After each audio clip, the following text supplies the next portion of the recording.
What's going on, guys? I'm gonna kind of show you guys briefly. I know in the group yesterday there was a few people wanting to know how this got done, so I'm about to put all this back on. I'll show you the process of me actually taking it off of the Jeep, and then how I did all this up here, just so that way you guys can do it as well. It's a cheap DIY project. You don't have to have the stud boards up there like I do, but it is nice to have them just for a little added security. So let me go ahead and show you guys how to do all this. All right, so I got my top back on. I'm not gonna bolt it down just because I don't need to. It's gonna come right back off after the video. So I'm gonna kind of show you guys how I did the stud setup. So I went through, and I kind of marked general points on my ceiling as to where my edges would be at for it. Just kind of getting a rough idea of where I needed to get everything. Then I went through with the stud finder, my bad, and kind of ran it over all this popcorn. I hate popcorn ceiling, but it's what I had to work with. So ran my stud finder over all this, found out where my studs were, and I marked it before I put all this up here. Went through and double screwed everything. Had a few holes where I had to test it, but once I got this bolted up there, I ran my eyelet in. I believe this is a 3/8 thick eyelet up here, and it actually goes all the way through this 2x4 and then into the rafter.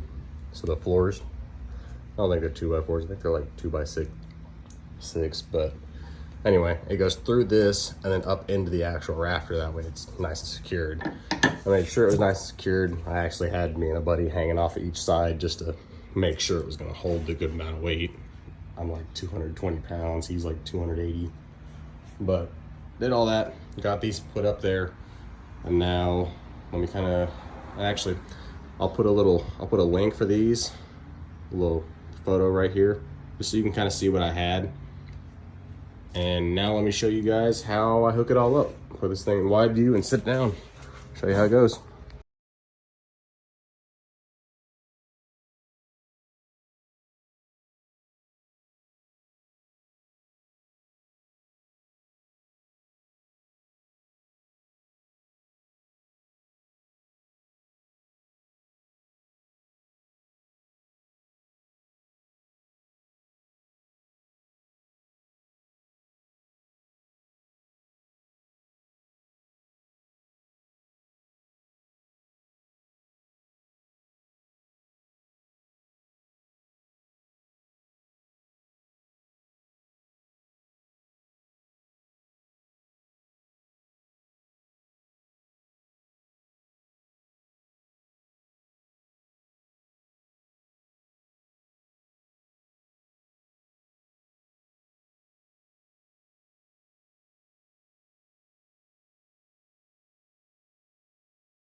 So once I get here, obviously, all I gotta do is push up the back and it levels out.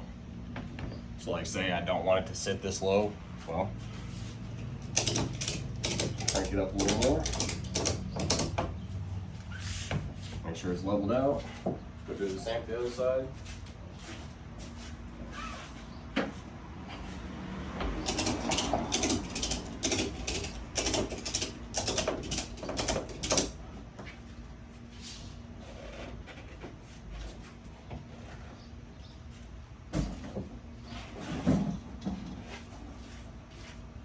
And voila, got a nice 7-8 inch gap here, plenty of space to get out, plenty of space to back in, good to go. All right, so now I'm gonna get a little closer so you guys can see exactly how I did everything on the inside of the top. So we got the strap running through here in between the actual mount for the glass and the strut bar for the glass. Run it straight through here. This doesn't, it doesn't really hurt it too much. Just try to make sure it's nice and flat on there. Just run it straight through to the corner.